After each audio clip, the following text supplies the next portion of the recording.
Hi friends, welcome back to our channel. నేను మీ రాధిక బానోత్. బాగున్నారా అందరూ? నేనైతే బాగున్నా. మీరు కూడా బాగుండాలని మనస్ఫూర్తిగా కోరుకుంటున్నా. ఇప్పుడైతే నేనైతే యూట్యూబ్ ఛానల్ స్టార్ట్ చేద్దాం అనుకుంటున్నా. ఇన్స్టాగ్రామ్లో నన్ను అయితే ఎలా సపోర్ట్ చేసిండ్రో ఈ యూట్యూబ్ ఛానల్ని కూడా నన్ను అదే విధంగా సపోర్ట్ చేయాలని మనస్ఫూర్తిగా కోరుకుంటున్నా. చాలామంది ఇన్స్టాగ్రామ్లో చాలామంది మెసేజ్ చేస్తున్నారు, చాలా క్వశ్చన్స్ అడుగుతున్నారు. కొన్ని వీడియోస్కి కామెంట్ బాక్స్ ఆఫ్ చేస్తే పర్సనల్గా అడుగుతున్నారు. సో ఈ యూట్యూబ్ ఛానల్ అయితే నా గురించి అయితే మొత్తం క్లారిటీ ఇస్తా, నేను ఏం చేస్తా ఏంటిదని మొత్తం క్లారిటీ ఇస్తా. ఈ యూట్యూబ్ ఛానల్లో మీకు మంచి ఎంటర్టైన్మెంట్ ఇస్తా. మంచి బ్లాగ్స్ ఉంటాయి, షార్ట్ వీడియోస్ ఉంటాయి, ప్రాంక్ వీడియోస్ ఉంటాయి, ఫన్ వీడియోస్ ఉంటాయి, కుకింగ్ వీడియోస్ ఉంటాయి, నా పిల్లలతోటి వీడియోస్ ఉంటాయి. ఇవన్నీ మీకు మంచి ఎంటర్టైన్మెంట్ ఇస్తానని అయితే నేనైతే అనుకుంటున్నా. ప్లీజ్ నా యూట్యూబ్ ఛానల్ని కొంచెం లైక్ చేయండి, షేర్ చేయండి, సబ్స్క్రైబ్ చేసుకోండి. ఇన్స్టాలో అయితే ఎట్లా సపోర్ట్ చేస్తున్నారో మీ సపోర్ట్ వల్లనే యూట్యూబ్ ఛానల్ అయితే స్టార్ట్ చేయాలనుకుంటున్నా. ప్లీజ్ సపోర్ట్ చేస్తారని అనుకుంటున్నా. ఇప్పుడైతే నా గురించి అయితే క్లారిటీ అడుగుతున్నారు కదా, నా గురించి అయితే చెప్తాను. నా పేరైతే రాధిక.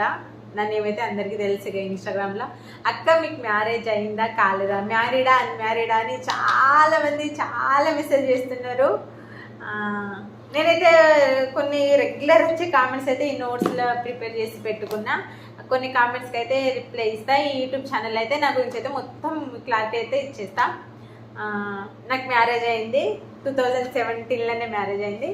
నాకు 2 పిల్లలు. అవును, మీరు గెస్ చేసినట్టే, ఇన్స్టాలో ఉన్న 2 పిల్లలు నా పిల్లలే.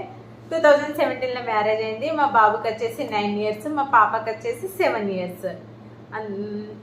నా స్టడీ అడుగుతున్నారు. నా స్టడీ వచ్చేసి నేను 2014 బ్యాచ్, నా 10th అయిపోయింది.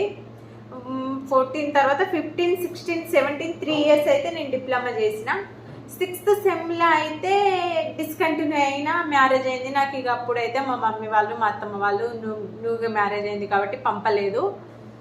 ఆ తర్వాత మళ్ళీ ప్రెగ్నెంట్, ఇక స్టడీ గ్యాప్ వచ్చింది. ఆ తర్వాత మళ్ళీ సెకండ్ ప్రెగ్నెన్సీ. ఇక వాళ్ళిద్దరు మళ్ళీ స్కూల్కి వెళ్ళేసరికి గ్యాప్ తీసుకొని మళ్ళీ ఇంటర్ చేసిన. ఇంటర్ ఎందుకు చేసిన ఒక్క మళ్ళీ అదే పాలిటెక్నిక్ కంటిన్యూ చేసి డిప్లొమా కంటిన్యూ చేసి బీటెక్ వెళ్ళొచ్చు కదా అని మీకు డౌట్ రావచ్చు.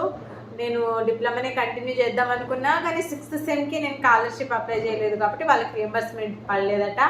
సో దానివల్ల మళ్ళీ వాళ్ళు స్కాలర్షిప్ అమౌంట్ పే చేయమని అంటే ఇక ఎందుకులే పే చేయాలి అని మళ్ళీ నేను ఇంటర్ చేసినాక డిగ్రీ చేస్తున్నాను. ఇంకా చాలామంది అయితే నువ్వు అసలు స్టడీ చేయట్లేదు, ఉత్తగా ఎగ్జామ్స్ ఉన్నాయి అని ఫొటోస్ పెడుతున్నావు, నీకు అసలు ఇప్పుడు ఏమి ఎగ్జామ్స్ అని అడుగుతున్నారు. లేదు, నేను డిగ్రీ చేస్తున్నా. డిగ్రీ 2nd year కంప్లీట్ అయిపోయింది. 4th సెమ్ నేను మొన్న రాసింది. ఓకేనా. మా ఆయన పేరు రమేష్. మా ఆయన అయితే సెంట్రల్ గవర్నమెంట్ ఎంప్లాయీ, రైల్వే డిపార్ట్మెంట్లో చేస్తారు. మాది ప్రాపర్ వచ్చేసేసి వరంగలే. ఓకేనా. Thank you friends. ఈ వీడియో కనుక మీకు నచ్చినట్లయితే ప్లీజ్ లైక్ చేయండి, షేర్ చేయండి, సబ్స్క్రైబ్ చేయండి. Bye, good night.